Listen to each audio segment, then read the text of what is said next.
now. You have a reference?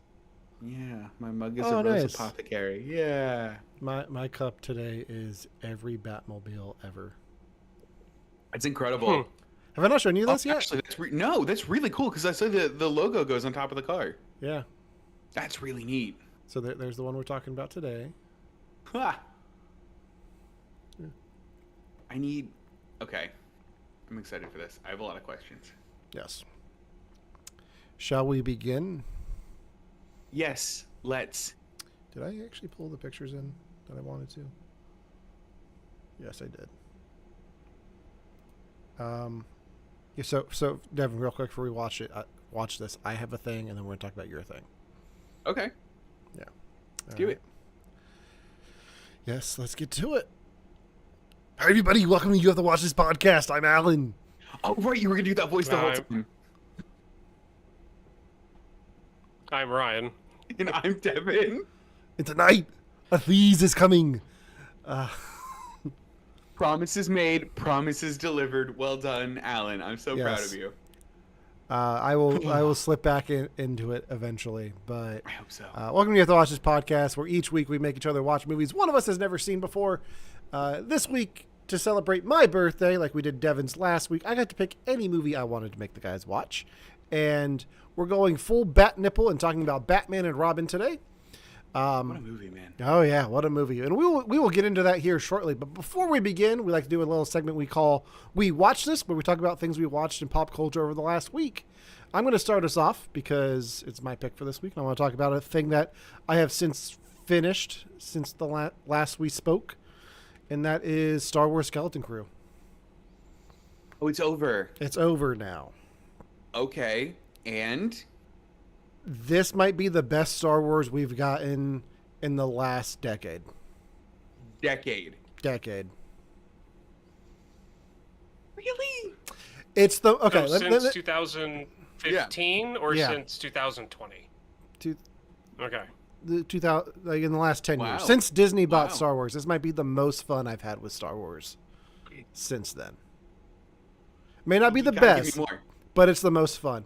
It is very much a very fun space adventure for kids, which is what Star Wars should be and is. And people on the internet tend to forget that. But that's what this is. It is so much fun. Jude Law is fantastic. The cast of kids is phenomenal.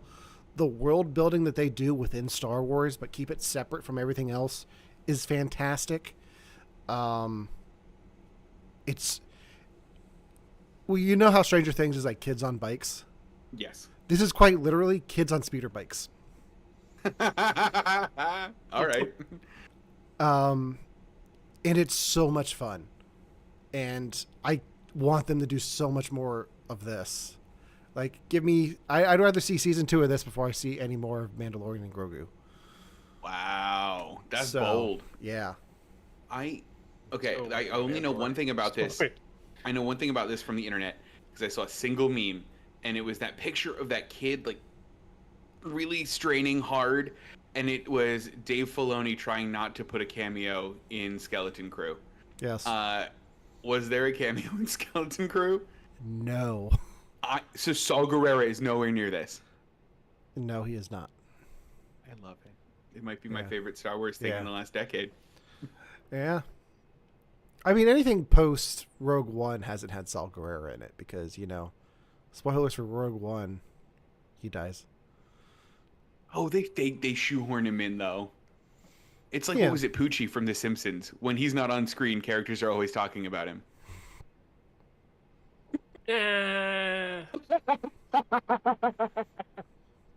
Only certain situations and in certain like time periods.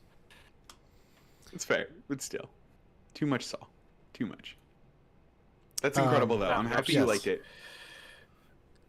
Ryan, have you watched this at all? I watched the first 3 episodes, Okay.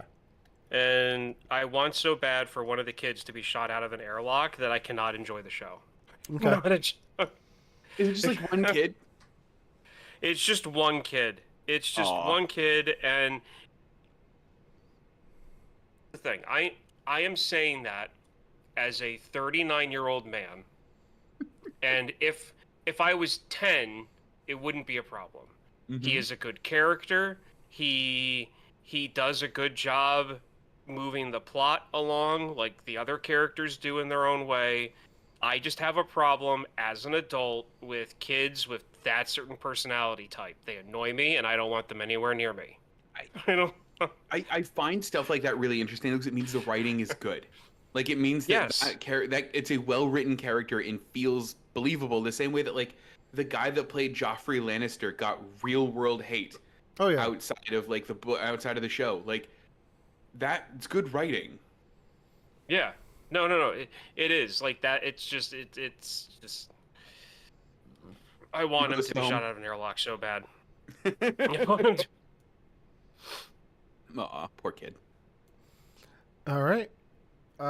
Devin, are you going to watch this? Yes, I am. Okay. Yeah. I don't know when, but it's on the list, and it's on the shorter one of the lists. If I only have you had multiple lists. if only you had a flight coming up where you needed something to watch. And the flight doesn't include seatbacks because I am flying Play Air. So they don't have seatback TVs. I have to bring my own entertainment. Do it. Doing it. Oh, Yeah. retro. Yeah, right. All right. Devin, you actually watched a thing this week, or you said you just finished this before the show. I did just finish it before the show. Okay. Per our yearly obligation, every British person has to watch the Great British Bake Off. Okay. I actually almost got fined because I missed the period. I did renew the TV license, but they almost took it away again because I didn't finish it. But I did finish Break Off this year. Now, real quick before Yeah. you go on too far, do not spoil it for me. I've only seen one episode. Okay. I am not British, so I am not obliged to watch it. Because over here it's not a bake off; it's a baking show. That's right. You guys can't say Yeah. Bake Off. That's Do you know- so funny. Do you know why we can't say bake off? It's Pillsbury? Is it Pillsbury. Yep, it's Pillsbury. I have love not. it. No. I have not watched baking show this season, but I did watch a documentary on how the show has changed over the last its entire run. Like What's the I documentary called? deep dived into this YouTube channel. I'll send you the link. This is what I want. More, Yeah. please.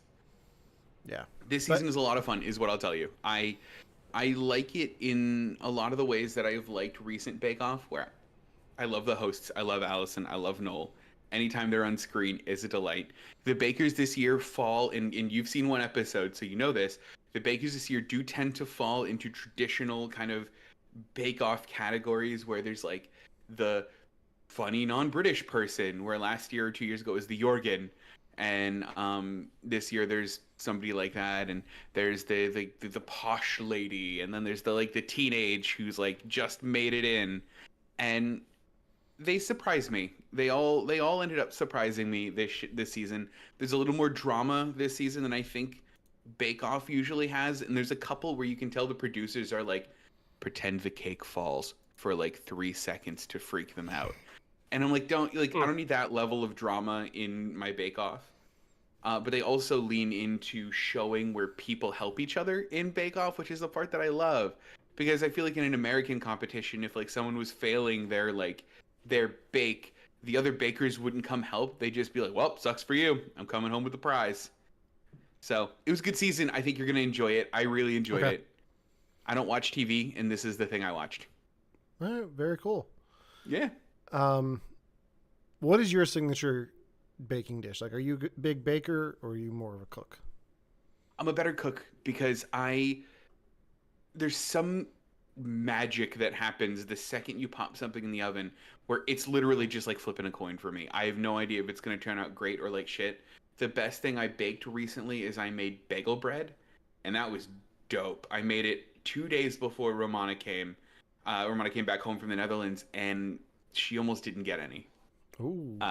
Because I ate all of it. It was really good. What exactly is bagel bread? So it's bread that you cook like a bagel. So I made the dough very much like a bagel dough. Then I boiled it on the outside, and then I baked it very much like a bagel, and then I just slathered the top of it and everything bagel seasoning, and it's this really good mix of like kind of like not crusty, but like chewier on the outside and really soft in the middle. It was my favorite thing I've made so far. You might have to send me that recipe. I'm going to. I have a stand mixer, and I got a stand mixer for Christmas, and I am a nightmare now. It's incredible. Oh, man. I have one too. Yeah. So, Oh, I love it. I love my stand mixer. Ryan, are you in the stand mixer gang? But we have a KitchenAid. Oh, If that's what you're talking about, then yes. We need to trade recipes when we're home. Yes. This is the stuff. Tell us we're in our 30s without telling us we're in our mid to late 30s. On that note, let's talk about something very cool and very hip, which is 1997's Batman and Robin, starring Arnold Schwarzenegger, not as Batman, but as Mr. Freeze, who gets top billing, George Clooney, Chris O'Donnell, Uma Thurman, and Alicia Silverstone. This is the Joel Schumacher follow-up to 1995's Batman Forever. This features, as I said, Arnold Schwarzenegger as Mr. Freeze. This is a movie that I'm pretty sure I saw in theaters at one point, but I don't remember seeing it in theaters. Wow. I had this is the one Batman VHS tape that I had growing up, and I could not find it to watch it for the show today because that's how I wanted to watch this movie. But I remember growing up with this one. Batman Forever is my Batman movie. Like, that's the one that I loved growing up. This is the one that I was stuck with. It's like, oh, we have Batman Forever at home. This is my Batman Forever at home. It's cheesy. I've watched it many, many times, especially in college, doing drinking games where it's like every time there's an ice pun, you drink, and then you get drunk very, very fast. Yeah, that's a bad game. It's a bad one to play. But so yeah, Makes that's the movie more tolerable. I do remember I do remember having a poster, like not a poster that's like the same size as the ones I usually hang behind me, but it was like, or maybe it wasn't. I was just smaller back then. But I had a poster that was Batman, Robin, and Batgirl that I hung in my bedroom wall. And by wall, I mean the ceiling, because I lived in, like, my bedroom was like the attic. So it was like a tilted wall. So I just had that, and it would always like fall down and hit me in the face. Was it them in like the white rimmed bat yeah, outfits? It was. Yeah, it was them in the polar suits. Yeah. Yes. So yeah, that's my history with Batman and Robin. This is the one VHS tape I'm missing in my collection right now. I tried to fix that for this weekend for the podcast. This is the one Batman VHS I'm missing. I ended up watching this on my Blu-ray, because I figured, why not? I wanted to watch some of the bonus features after this. So you got to tell me what the bonus features were. Oh, I will. Trust me. But yeah. So Ryan, what's your history with Batman and Robin? I remember being excited for it when it came out. I don't know if I saw this in theaters or not, even though I think this would have been a movie that I did. When I was in elementary school, I know I saw a lot of movies in theaters, and I can't remember the majority of them, of which ones I did and which ones I didn't. But this would have been one of them, I think. But I remember having the VHS and then eventually the DVD. This one did not get near enough playtime as I got older, though. But I enjoyed it when it first came out when I was a kid. I probably haven't sat down and watched this in probably since high school all the way through, I think. Because whenever I try to like do a thing of the Batman movies, I usually get halfway into the opening like fight scene, and I go, okay, I'm gonna move on. I'm gonna move on. The second they start ice skating through, you're like, nope. It's usually around the time when Robin goes it's like the hockey team from hell. That's usually about the time I turn it off, and I'm like, it's okay. I've seen this. I know what happens. Devin, how about you? This movie reemerges once every 5 to 7 years for me. And every time it comes back up, I'm always shocked at how much I forgot about it. And I always take something new away. So this is about 7 years since I've seen it. And I forgot very critical parts of the movie. And I made more connections than I had when I last watched the movie. So I'm going to talk about a revelation that happened to me while watching this movie. And you both are going to go, yeah, Devin, how did you not get that? Okay. And we'll explain that away later. I bet I can guess what it is. Ooh, do it. Is it that Alfred has the same disease as Mr. Freeze's wife? No, that one I got. Okay. Is it that Poison Ivy's actually the good guy in the movie? Nope, didn't realize that. We need to talk about that.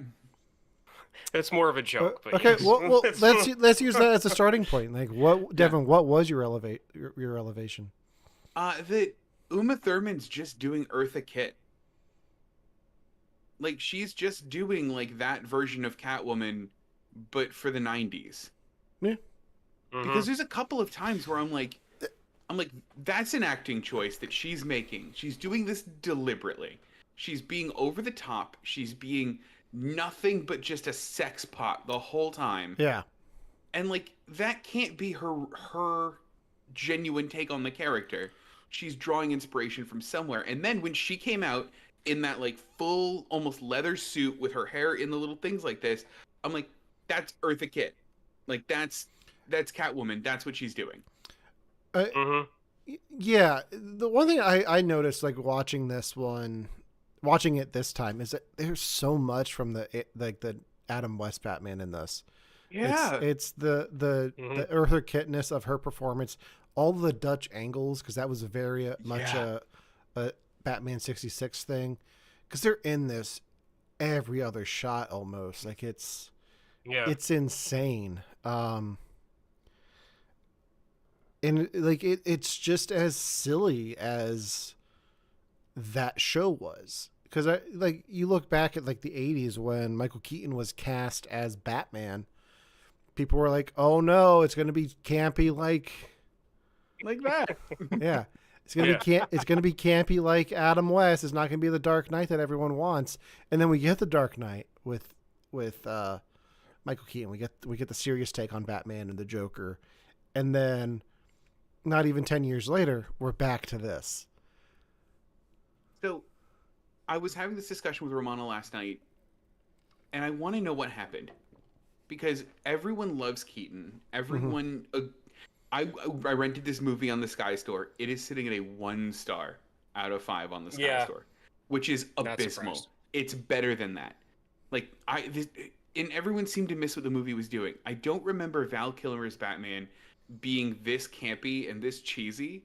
And is it that like Schumacher just took the wrong lessons from Val Kilmer's Batman? Yes. Yeah, that was it. So from someone who, sorry. Go ahead. Wait. Give your take. From someone who truly believes that this movie is rated at the right level online, I feel that the director took the wrong lessons from the Val Kilmer movie, where he set up, like, the movie is Batman and Robin during the Batman scenes are set up too much like the Adam West Batman and the old Batman show. It's too close to it. It's too campy. And then when it's not Batman, it's modern day Batman. It's serious Bruce Wayne. It's serious Dick Grayson. Like, the whole thing with Alfred being sick. And then as soon as they get into, like their Batman setup, here comes, George Clooney in a convertible Batmobile that looks like something right out of a cartoon. That is the same deal with the, Adam West Batman. And that was the problem. The tone shift in this movie between in costume and out of costume is way too severe. And it swings too far in each direction. Yeah. And this movie is rated on IMDb, Rotten Tomatoes. The Brits know how to rate it as well, right where it needs to be. So Joel Schumacher actually came out and talked about this in one of the bonus features on the Blu-ray DVD. In later interviews, director Joel Schumacher blamed studio pressure to make the film more of a showcase for marketable toys and games. So kind of the evolution of where we got to with Batman Forever, they turned it up a notch. So Batman Returns with Danny DeVito was scary and couldn't really sell a Happy Meal toy with the penguin in it because it was terrifying kids. Then you do Batman Forever where you get Jim Carrey as the Riddler and he's making jokes and he's funny and you have all these different toys that you can do. And I think that's part of what they took away from Batman Forever is like, let's make it kooky. Like, let's have some fun with it. And you cast known funny man Arnold Schwarzenegger as the big bad of the movie. And then, like, twins in Kindergarten Cops, Arnold Schwarzenegger is Mr. Freeze. And try to make make a movie to sell toys out of that, and I think that's where you get that Batmobile design. You get all the different vehicles and all the different set pieces. Yeah. Robin's hover car. Yeah. Right.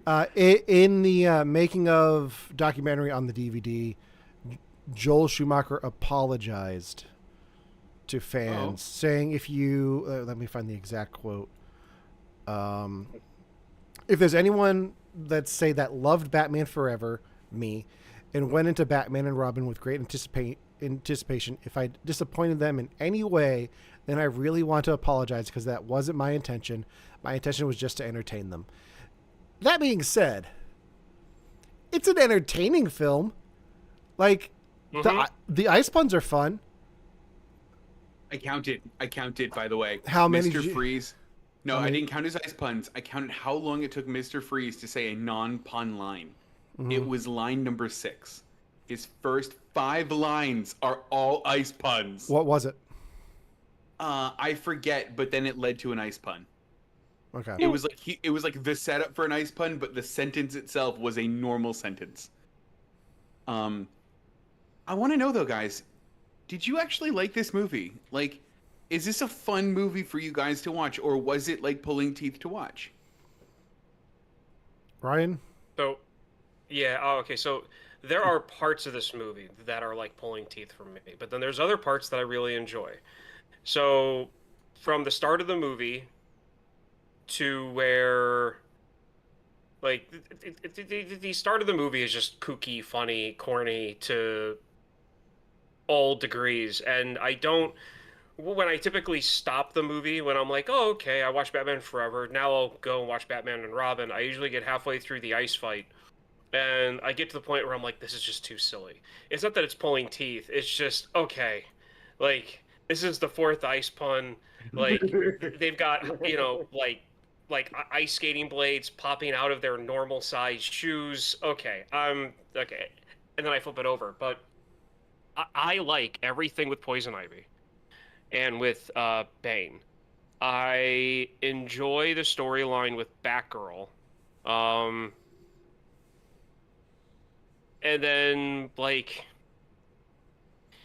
there are parts, though, of this movie, like, when they're not in costume, when they're not in costume, and it's not dealing with Poison Ivy or Alfred, it's pulling teeth for me. So the whole thing, like, the whole thing between Batman and Robin with the hormone stuff that Poison Ivy sprays on them, I can't stand it. It's dumb. Like, it was funny the first argument that they had, but then after they realized what was going on, I feel like that shouldn't have been a thing anymore. So, like, the second time Robin gets hit by it, and they have that argument again in the Batcave, I'm like, you already did this, stop.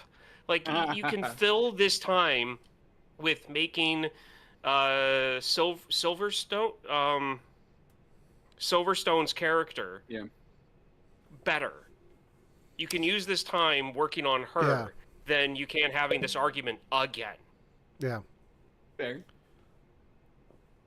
Devin, how Alan, about do you like this movie? Well, I want to know if you do. Yeah. I asked. I like elements of this movie like Ryan. I think the set design is fantastic. I think the costume design, for the most part, is good. They make 4 questionable choices I need to know. The two nipples on Batman and Robin. Got it. But I can't really pick on the bat nipples too much because they do have them at the end of Batman Forever. Oh, do they? I Yeah. forgot that. They're not Okay. they're not like featured Pronounced. like they are. Yeah, they're not pronounced or. Yeah. But it's a lot colder in Gotham because they're fighting Mr. Freeze, so it makes sense. Makes sense. Yeah. Ugh. I think this film tries to do a lot, but it ends up just following the formula that Batman Forever laid out for it, and to a much lesser degree. Because if you look at these films side by side, beat for beat, they are very, very similar. The opening sequences are the exact same. Like, Is it just him in the Batcave dressing up and going out? opening credits, getting dressed, Mm-hmm. and then Batmobile comes up. Somebody makes a joke. Batman makes a joke. And then he drives off. The only difference is they have Robin this time too, and they do the same thing with him. And I guarantee if Batman Triumphant had been made, that would have been the same thing. They would have just done the same thing, beat for beat, and then added Batgirl in at the end of it. You know, if it makes you feel any better, I forgot the movie opened like that. I saw the credits crawl come up and I went, oh, I'm skipping these, and fast forwarded through them. And then I clicked play as soon as they were suiting up. And I guess Romana, who's watching with me, must have been looking down. She looked up when they were taking off the Batmobile, and she goes, you went way too far. You got to go back. You missed something. I go, no, I didn't. This is the start. This is it. Because it just kind of drops you in. It's like, all right, Yeah. here we go. It drops you into them suiting up, which I feel like there were aspects like cynical adult Ryan looks at the way that they suit up, that Robin and Batman, and then the way that Batgirl suits up. And I think the only reason why they showed Batman and Robin suit up the way that they did, which led to a lot of jokes about like them showing their butt and like and snapping the belt buckle the way that they did, and just doing different camera angles that they didn't do in the Michael Keaton ones, was so that they could do those shots to Batgirl when she was in her suit. I mean, I think they did that with Kilmer in Forever. They never did. The opening is the same thing with him putting on the bat suit. Like they don't focus on his ass, but this I mean, is you got like full screen ass in this movie. Yeah. Yes, that's more or less what I'm talking about. Because when she was zipping up her pants, like it was like the calf, like the zipper stopped like at the knee, and the camera still kept on going up. Can I interest you guys in an alternate opening to this movie? Always. So before I do this, I have a question for you. We have now watched all four of the 80s, 90s Batman movies on the podcast. Do you believe that the Michael Keaton Batman is the same Batman that we see in this film? No, absolutely not. Okay. This is another Earth. I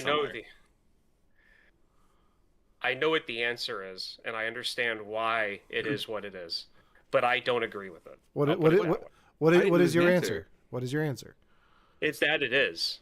Okay. It is supposed to be the same Batman in the same universe. What? I offer you a middle ground for you both. This is in the same universe, but is a different Batman. What? And Okay, this is where I thought you were originally going. I've got the comic book proof to go with this. What is this? So I have the graphic novel adaptation of Batman and Robin. And I'm going to show you the best that I can on camera the first page, which is Joel Schumacher shooting the Batman and Robin movie on a green screen. Oh, no way. So, the movie also, the graphic novel also ends with the last frame down here in the little corner. It says, "That's a wrap." It's in the same universe.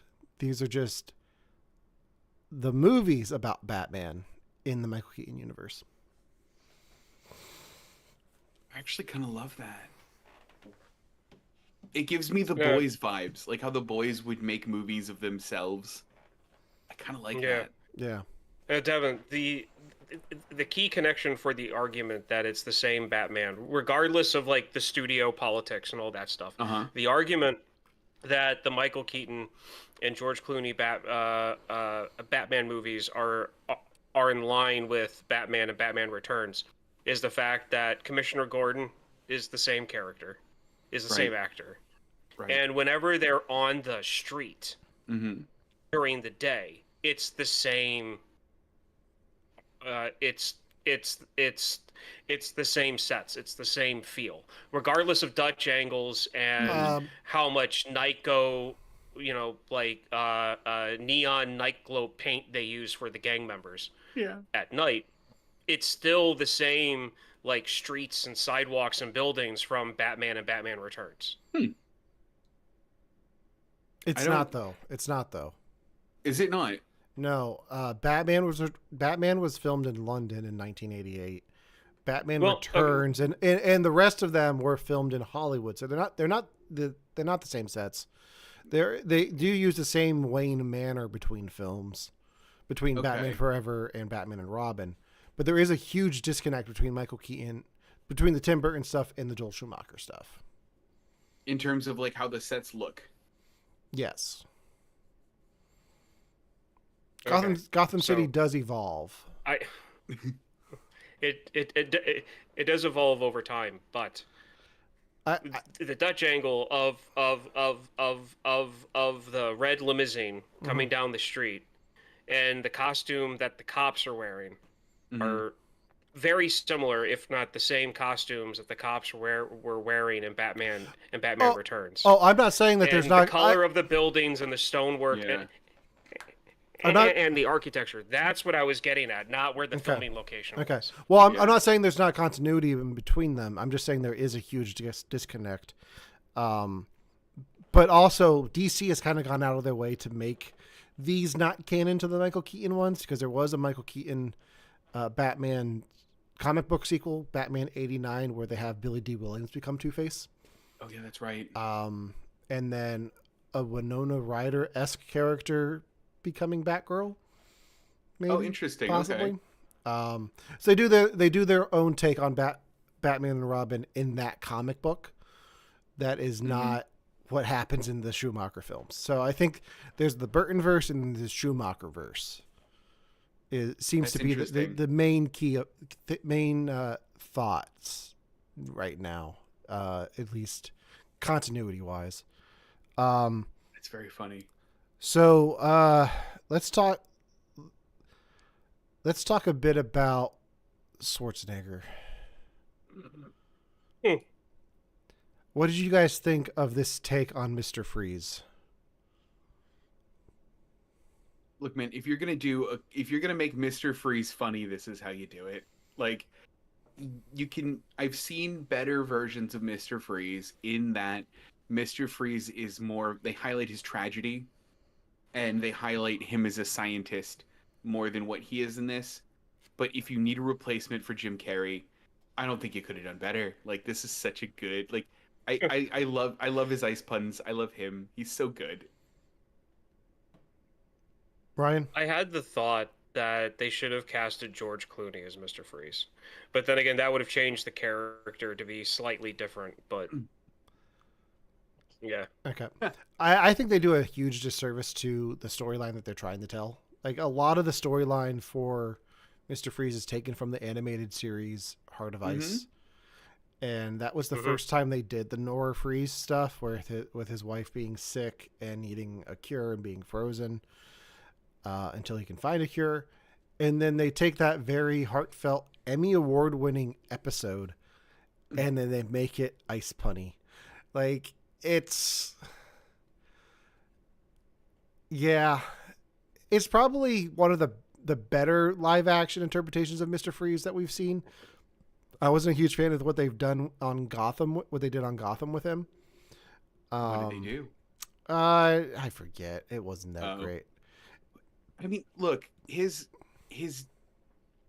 his whole motivation for being a villain was his wife, who he keeps behind frozen TV dinners and ice cream. Yes. Like, how can you not hate a character like that? He knows where his priorities are. He's gonna get a hungry man, and then he's gonna go try to cure his wife. What bugs me the most about Mr. Freeze is, like, yes, he cares so much for his wife and is turning down Vivica A. Fox, whose character name in this, I have to tell you, I want to make sure I get this right,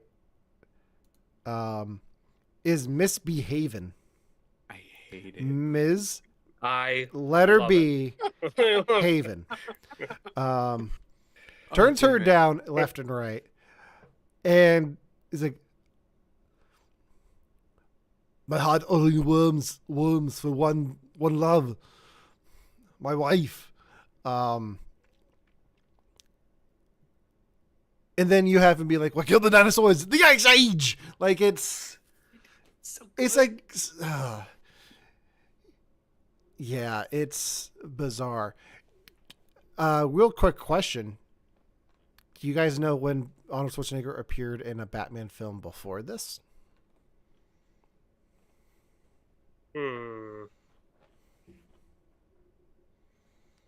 Was he one of the Penguins? No, that was before he started working with Danny DeVito. Like, darn. I was hoping it was like the Stormtrooper thing where they randomly got celebrities to be penguins. You are very close. He was the one really big penguin marching up the street. He was the one really... We're all making squawkers like, oh. No, he's actually there's a photo of him on the wall of Max Schreck's office in Batman Returns. So they make a big point of like Max Schreck being this big celebrity, and there's a picture of Max Schreck with Arnold Schwarzenegger. So in my head canon, Max Schreck had a picture with him and Victor Freeze before the accident. I like that a lot. I gotta know though, guys. So this was another talk I had with Romana. How do you like George Clooney as Batman? His Batman... He's good as Bruce Wayne. Yeah, his Bruce Wayne's not bad. His Batman is what needs the work. So hold on though. What about his Batman? Because I think he's a fine Batman. And to be fair, I think the only thing you really need to be a fine Batman is a good-looking chin. It's okay. So I had this realization watching this time. They wrote this script with Val Kilmer in mind. Mm-hmm. And I feel like the way Val Kilmer would have delivered the lines would have worked a lot better for me than the way George Clooney did, because everything he says is kind of has like a little bit of a smugness to it. Like, the line that made me realize this was his first line in the ice battle at the beginning is with Robin. He's like, you break it, you bought it. Like, he just comes off so cocky in that scene, whereas Val Kilmer probably wouldn't have come across that way. He would have come across a little bit more stern. And I think part of it is like Val Kilmer didn't go as far as Christian Bale with changing his voice, but there was a change in his tone when he was Batman versus Bruce Wayne. George Clooney didn't do any of that. George Clooney was like, yeah, I'm George Clooney. Like, he just kept the voice the same. And I didn't even change his tone and inflection at all. It's just, you break it, you bought it. Like, just very flat. Yeah, just very flat. Do you have that same thing, I didn't Ryan? do 2 seasons on ER to change my voice. Do you have the same reaction? I mean,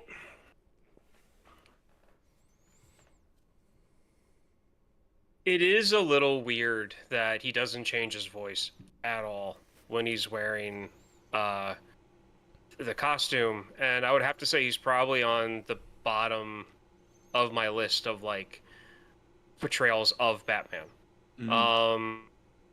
But for this movie in particular, I think it's more of a style thing that kind of distracts me from that. So like the way the Batsuit's designed, the way their weapons are, the vehicles, the kind of all like the showiness kind of dilutes the whole thing of like, you know, people going, Batman sounds a lot like Bruce Wayne. Like, have you heard? Like, have you noticed that at all?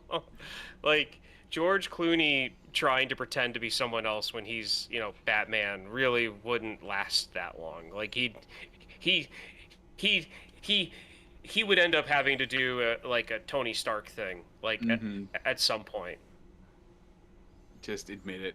It's very funny. I mean, Mm-hmm. Alan, you kind of ruined my perception now. Now that you've said smug, that's like, I mean, even the poster in your background, like, Yeah. it even looks smug, and it's blurry and in your background. And Yeah. like, now I see it. Yeah. I mean, it's Bruce Wayne. He's a billionaire, and that kind of gets to the joke about Poison Ivy being the good guy in this movie. I mean, to be fair, like, her first argument in front of everybody was like, basically, hey guys, we're ruining the planet. Which, like, hey guys, we're ruining the planet. Like, I get it. Like, so I'm not like mad at her. Because Alan, Yes. you know this stuff a lot better than Devin or I. When was Poison Ivy's character like first brought about, and was there a change in her like eco-ness after the fact? I know she was a newer, like, they brought her in because the only femme fatale that Batman was fighting in the 60s was Catwoman. So they created the character then. I think it's very 90s to have an eco-terrorist as a Batman villain. Yeah. Okay. Because the reason why I asked that was because there was you had eco-terrorist groups in the 70s and 80s. So I wouldn't be and like, it's one of those things where it's like they start off with a decent premise. They start off with like, hey, we need to start doing this stuff, and then they just kind of trail off into like bombing home, bombing home suburbs and under construction and stuff like that. And that's where the stereotype that her on the catwalk going off and yelling at people about how like the plants are going to take over the earth again. That's where things kind of go a little haywire. So there's two things I realize I want AI to do with this movie. What? One of them is take all of the Bane dialogue and just replace it with Tom Hardy's Bane voice. Yeah. Oh, like, God, no. Yes. Yeah. No. Yes. I love him in his trench coat and hat. Like, that's gonna hide him at all. Yeah. And like the very obvious like Casablanca picture of them coming in. I loved it. That's the one thing I want. The other is, just because he hates it so much, I want an AI to go in, replace George Clooney's face and voice with Val Kilmer. And here's my justification for this. Like, Val Kilmer is not going to be acting anytime soon. Right. Because he's lost his voice. And I think it would just be a fun exercise to see what this movie would have looked like had it been Val Kilmer instead. Because they have his voice in AI because of Top Gun, locked away in the vaults of Scientology somewhere. But yeah, I really want to see like, what's a line that Bane says in this? He just like repeats what Ivy says. Yeah. Mm-hmm. Have I told you guys my Batman and Robin Walmart story? What? No. Have I told this on the show? No. Okay. I don't remember. I don't think so. So back in the day, Ryan and I both worked at a certain retailer that I just named and not going to say again. I was in charge. I was in charge of the seasonal department. So that means Christmas, Easter, and Halloween. I don't know who did this. I'm pretty sure it was one of my friends. It had to be. If it wasn't, the odds of this happening to me and this person getting me on the phone are astronomically insane that this happened. But this is 100% a true story. I was working in my department around Halloween time, and I got a page to answer a call. I was walking through the store, and I stopped at the paint counter to answer this call. And it was somebody inquiring about Halloween costumes. They asked about something from this movie. I want you to guess which costume they asked about in 2014, 15. Like somewhere in there, like in that time period. What costume were they looking for from Walmart in the mid 2010s? I know what I want it to be, and I want it to be George Clooney's Bruce Wayne's turtleneck. Okay. God. It's way too specific. That's way too specific. I love that look on him. It's so funny. But just obscure is what I'm going to tell you it was. I have another guess. I want to hear Ryan's first before I'm gonna go with Poison Ivy. Was it that one? Kind of. Wait. Was it Dr. Jason Woodrue? No. Damn. You're going to love this. So I answer the phone. The person says, "Okay, this might be a long shot, but I'm looking for a very specific costume." I was like, "Okay."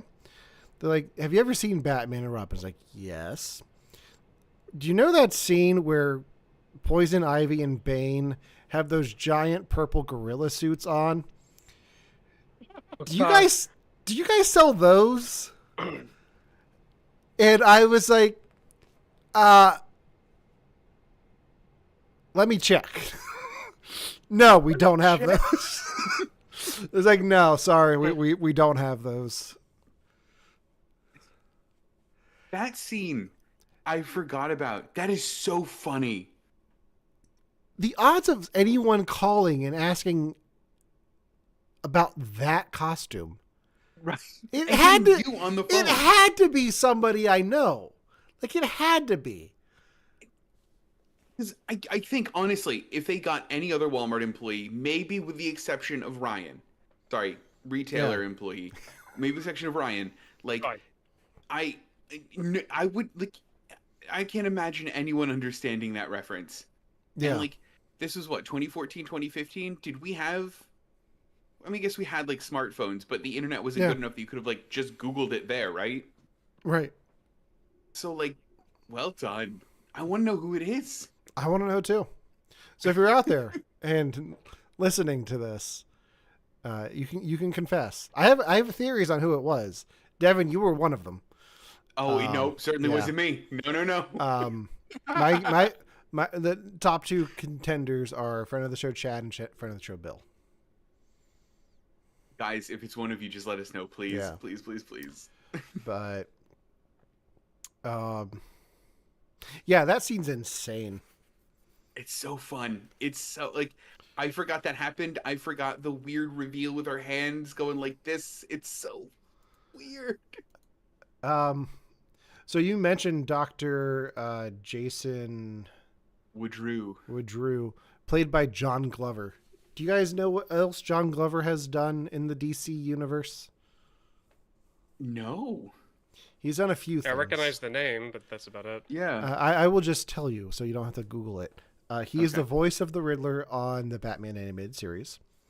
Oh, he played cool. the bad guy. He played the dad of the bad guy in the first Shazam movie.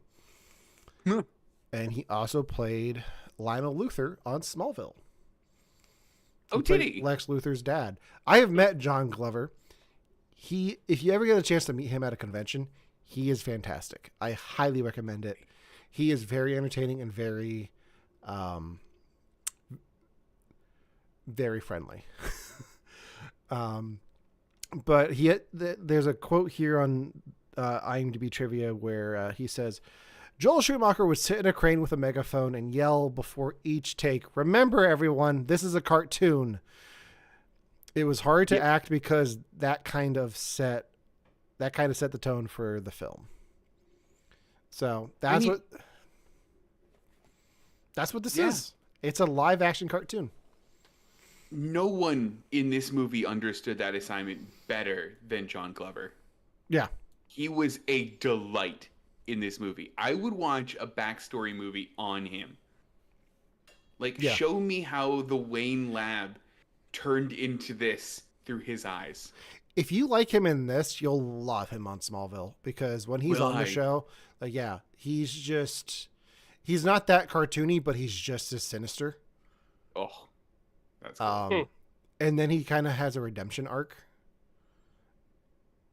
Aw. And like, I just rewatched the whole show. I'm like, did he actually really redeem himself though? It's like, I don't know. Like, it's like, I've watched the show 3 times now. I'm like, I don't know if he ever got back to redeemed himself completely for everything that he did, but That's interesting. I like Yeah. that. I like those open endings. yeah. Oh, this guy. So there is, like, Ryan, you did mention before that you wanted more Batgirl stuff in this.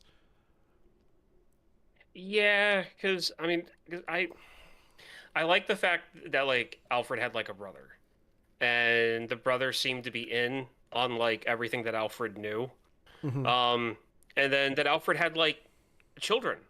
He had a daughter, and he has a like, or no, a sister. He had a sister, Hmm. and because she's a niece to him. Now I'm No. completely tripping over Okay, myself. so forgetting the- what you the got it, family you got it. relationship was. There is a deleted scene where they explain her relationship to Alfred. It's the one deleted scene on the Blu-ray. Her mother was Alfred's first love, like a long lost love. Okay. But she was much younger than Alfred, and because of the age gap, he let her go, and she married somebody else, and had Barbara. And then they died in a car accident, and then Alfred raised her from a distance Hey, and never told Bruce. And she went to Oxbridge. Yeah. Which yes, Oxbridge. Yeah. Damn it. Yes. Oxbridge. Yeah. Devin, have you been to Oxbridge? I just. I live next to a place called Uxbridge. eh, Anyway, Ryan, what were you gonna say? Hmm? What were you gonna say? I interrupted you with my Oxbridge rant. No. That's just. I wish there was more of like. There was so like Batman Forever. Like half of that movie was establishing Dick Grayson, Mm-hmm. Mm-hmm. who Robin. Like, and then this movie, it's only like 25% of the movie, if that, of like establishing her. Like all you get is the bike race, and like her talking about that for a little bit, and like just general background. And then on the Blu-ray, because I watched it on Blu-ray, Ah. because I have like a 4-disc set of like Batman Returns, Batman Yeah. Forever, and this. It's a set. So I had to have. I don't remember that, but it's just I wish there was more to it. Like they Mhm. could have cut and made some things a lot shorter to expand on her They, and like establishing her as like Batgirl, so that when she shows up, it's not just like, oh, hi. they, It's like, just yeah, like- they did shoot more with her, but they ended up cutting a lot of her scenes No. for the the most upsetting reason to have to cut them. What is it? Alicia Silverstone had gained a few pounds during production, and the wardrobe team had to refit her costume. Boo. Yeah, when the press found out about this, they hounded her for it, calling her fat girl. She's too fat to fit in the costume. Joel Schumacher, to his credit, stood up for her, saying, "Why are you picking on this girl? Like, there are women out there with eating disorders, and why are you concerned about this? What did she do? She had some pizza. Like, it's not like, and those costumes are not forgiving at all. Like, they are No. form-fitted rubber. Like, Yeah, they fit or they don't fit. There's Yeah. no stretch. yeah, Ugh, that sucks. Ugh. It does. Gross. I did like her a lot in this, though. I mean, to Ryan's point, she called Alfred uncle. I assumed, and he kept being like, my brother, and I'm like, that's her dad or something. Was she canonically raised in the UK and then just like never picked up the accent despite having lived there the whole time? So this is the other thing I learned in the feature in the deleted scene. She was born and raised in Metropolis. Oh, okay. They name drop Metropolis in that deleted scene. Missed it. And they drop Superman in this too. They do that in the beginning. I saw that one. Yeah. This is why Superman works alone. Yeah. So there are hints that Superman and Metropolis are out there in this universe, but no Justice League. They're one Martian Manhunter away. Yeah. In my head canon, I feel like the Dean Cain Superman is the one that's out in that Metropolis. I'm not mad about that. Did you guys love and appreciate the Clockwork Orange gang as much as I did? Because I also just caught that on this watch. Yeah.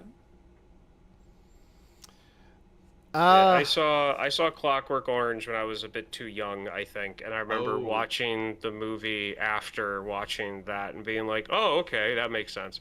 Because like after seeing that movie, a lot of references made sense in like other forms of media. You might be just the right age for Clockwork Orange now. I think I might still be a bit young. Yeah, I think I was like 13 or 14 years old when I saw Clockwork Orange, and it was one of those things where it was like my parents went to sleep. I forgot what time it was. Like I didn't go up to bed on time, and I was like, "Oh, this looks interesting. It's an older movie, something that my dad would have watched." It wasn't anything my dad would have watched, and yeah, no, that kind of, I was like, "These are some weird scenes." Bit of the old hyperviolence. Yeah. I've never seen Clockwork Orange. Oh, Alan. This is why we have this podcast. I gotta make you watch it now. Yeah. It's part of my new culture. Your new culture. There's a scene in the Devin's doing exactly what you or I would be doing if we lived over there. Yeah.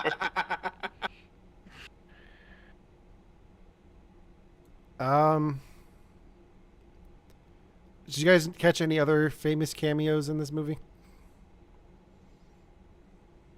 There was one that I was like, "Oh, I know that voice. Is that who I think it is?" And I was correct. Who is it? Jesse Ventura. The wrestler. Jesse Ventura. Yeah. The wrestler. Yeah. He was one of the guards at Arkham. Oh, no. What's that? That's really Allow funny. me to break the ice. My name is Freeze.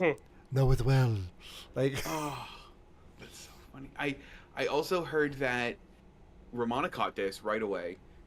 Bruce's girlfriend, that like, there's got to be like a deleted scene where her plot pays off, right? Because like, she's in like 2 scenes, and they're even like, "Bruce, when are we getting married?" Yeah. But apparently she was a very popular model at the time, and she was on Friends. She was on a couple episodes. Elle McPherson, yeah.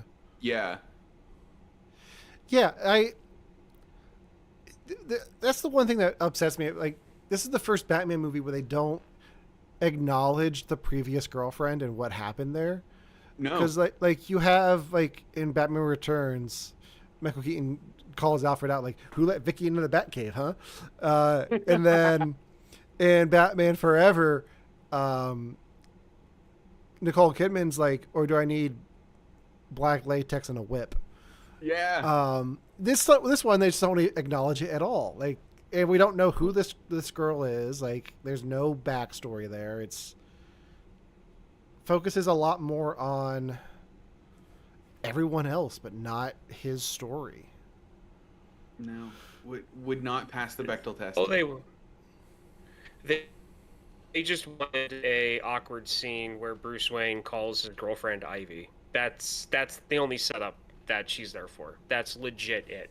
It's just to show how like much the hormones screw with him, which again they don't need that because they've already established that it drives men nuts. You keep saying hormones. Yeah. It's pheromones. Like, Oh. Pheromones, hormones, moans. She's spraying moans all over the place. Yes, she was. Yes, she was. The Um, whole time. Hormones, pheromones, all moans. that's about all I have on the one thing that does bug me about this movie, is the score. Why? It wasn't as bad this time, but I feel like a lot of it is just copy and pasted from Batman Forever. Oh. But this does have a And very there's tiny little Yeah. like ads from Adam West in it. yeah. Yeah. This movie does have like one song that has been went on to be in another Batman or another DC franchise later on down the road. The Smashing Pumpkin song, "The End is the Beginning is the End," is in this. But the other version, "The Beginning is the End is the Beginning," was used in the Watchmen trailer Oh, that's cool. and is on the Watchmen soundtrack. So, Mhm. I didn't know That's that. cool. and then like the one song in the credits we're not going to talk about because, yeah, we don't talk about that artist anymore. And it's not the one you're thinking about, but there is a letter and then a name that Seal. ends Got with it. Y. Yep. Seal. No, it's not Seal. In fact, people are still talking about it. It's a shame. Yeah. Anything else from you guys on Batman and Robin? Why was this your birthday pick? This I mean, movie- sorry, Oh. I jumped right in, Ryan, and then I want to hear your question. Go ahead, Ryan. I will come back to Devin's This question. movie had the superior Bane. It had the superior Bane. This is the movie. This Bane is the one that I remember growing up. This Bane, as far as I was concerned, carried over as much from the cartoon in spirit as they could for the movie. And I just like to me, Bane was never a standalone villain. Bane was always just a musclehead that always helped someone else, and when he did go out on his own, he always failed. Ugh. And so, Okay. never really a big fan of the newer Bane. Like Look- to me, standalone. this is Bane. This is live action Bane.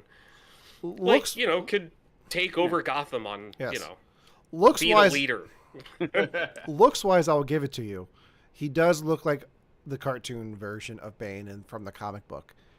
Character wise, Bane is smart. Bane is not just a brute who goes around "Rrrr, Venom. Like it's he's not just a dumb henchman. He is a smart, calculating mastermind. And I feel like the Tom Hardy Bane has that part of him down, but he's not like the big brute body wise that I would expect from Bane. It's like it's interesting they swung so far because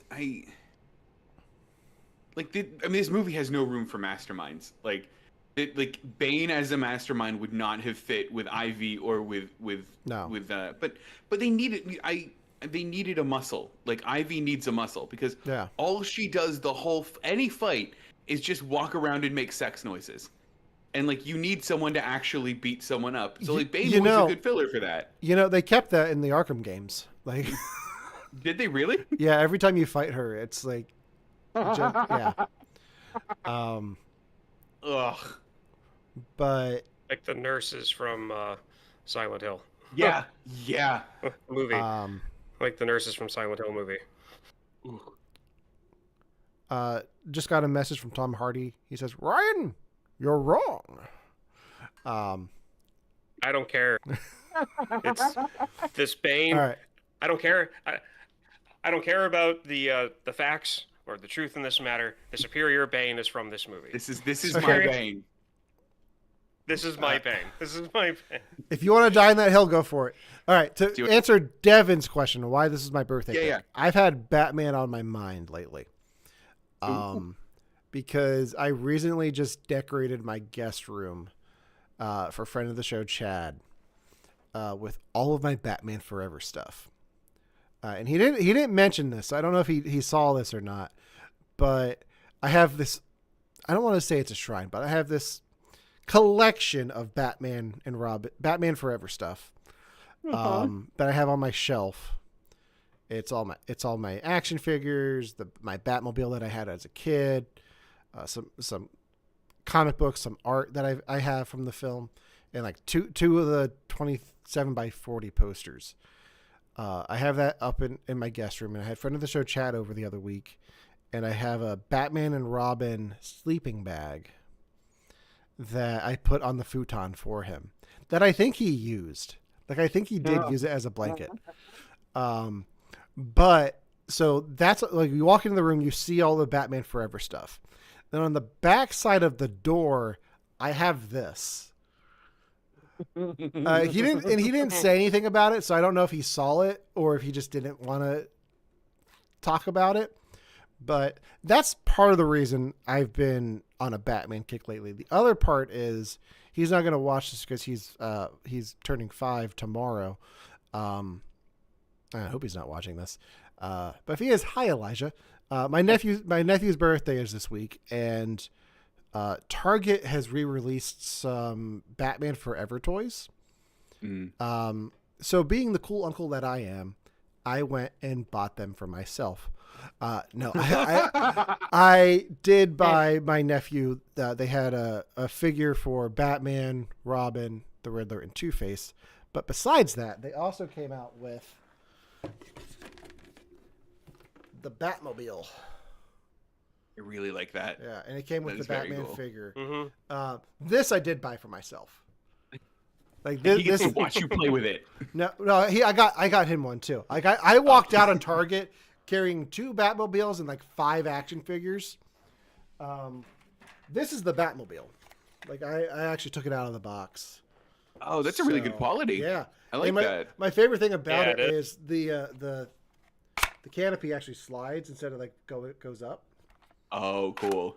But yeah, it doesn't have any lights. I might put lights in it because that's something I could probably do. I bet it is, yeah. And then I just dropped the Batman. Oh no. And it came with this little Batman in the sonar suit. He's so buff. Yeah, the sculpts on these are not great, but it's the sonar suit, so I don't care. Like that's the suit that I'm thinking about building for myself for like a cosplay. You gotta do it. That's so specific. I love it. It is. I don't know if I can do it, but so that's why Batman's been on my mind lately. Yeah. Well, look, I'm glad it was because I had a blast watching this movie. For me, this movie's like a family-sized bag of plain flavored M&Ms, where like you start on the first couple M&Ms and you're like, this is great. Why isn't my whole diet just M&Ms? And then you get about halfway through the bag and you're like, maybe I need to stop M&Ms. And then you keep going and you're like, M&Ms is the best food in the world. And that's how me watching this movie was. Okay, so I have analogy for the other Batman movies as candy as well. Okay, great. Batman Forever is peanut butter M&Ms because they're my favorite. Okay, fair. Batman Returns is the Christmas red and green ones because it takes place at Christmas.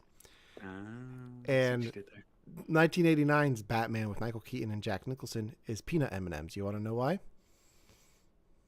I know why. Say it. You want to get nuts? Come on! Let's get nuts! Oh, I knew it was coming. I'm so happy. Well done. Oh, good. That's all I got. Like I'm That's tapped awesome. out Yeah, after that's all I that. got. Yeah. No, that was great. Ryan, next week is your pick. What are you going to have us watch? I am going to have you guys watch another movie from the mid-90s. No, it's okay, bud. Sorry, I got someone over here wanting attention. Sweetheart. We got a movie, another movie from the mid-90s, starring Christian Slater and John Travolta. Broken Arrow. Been wanting to have you guys watch this for years. It is never, ever available anywhere without having to rent. So I apologize about that, but I can't wait any longer. It's going to be on Amazon for Alan and I. I'm not sure exactly where it is for Devin. But this movie has one of my top 10 lines ever spoken in a political, military, army-centric movie. So I will let you guys figure out what that line is as you guys watch it.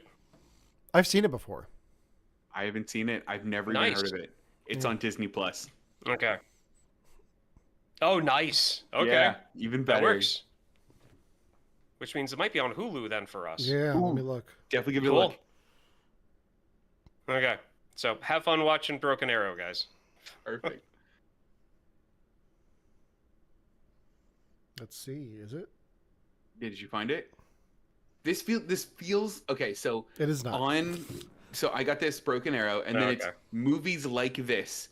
I get Air Force Yeah. One, Speed, The Yes. Rock, Crimson Yes. Tide, Face Off, and Die Hard. I might Okay. I might love this movie. Face Off doesn't really. Okay. Yeah. Everything else fits except Yeah? for Face Off, but that Okay. just might be a personal thing of mine. I think it's But just yeah, John Travolta. Like it might be the Well, honestly, it was a coin toss between Air Force One and Broken Arrow for today. Like either one was going to happen the next, like on my next go, and then one was going to Yeah. happen on this one. Nice. So Air Force One's going to be the next one up. But yeah, perfect. Perfect. You know Broken the- Arrow for this time.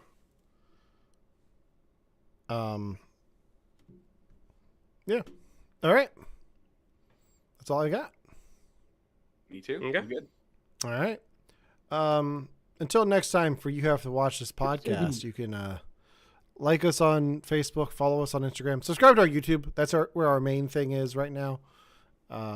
Getting caught up on the episodes still on our feeds, but that should be done here by the end of this month. So Nice. until next time for you have to watch this podcast, I'm Alan. I'm Brian. I'm Devin. I'm not as good as you. Take 2 of these and call me in the morning.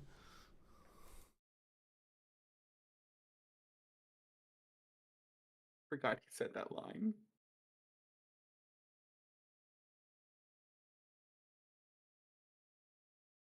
Oh, I'm glad I got to watch that movie. Are we in person next time? Look, I'm happy to. I am. I'm with you. I'm with Yins. I will be able to figure that out once I see my install list for that week. Okay. That'll determine if we do anything during the week, for it. But yeah, I just need to see that. That's usually Wednesday or Friday that I get that list. Perfect. I mean, Wednesday or Thursday, I get that list.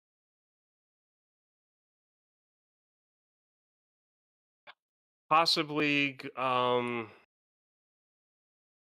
possibly going up to the see my sister-in-law and brother-in-law.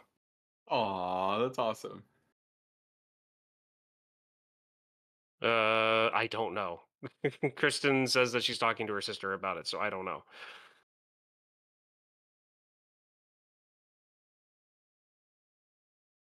I think at Yeah. one point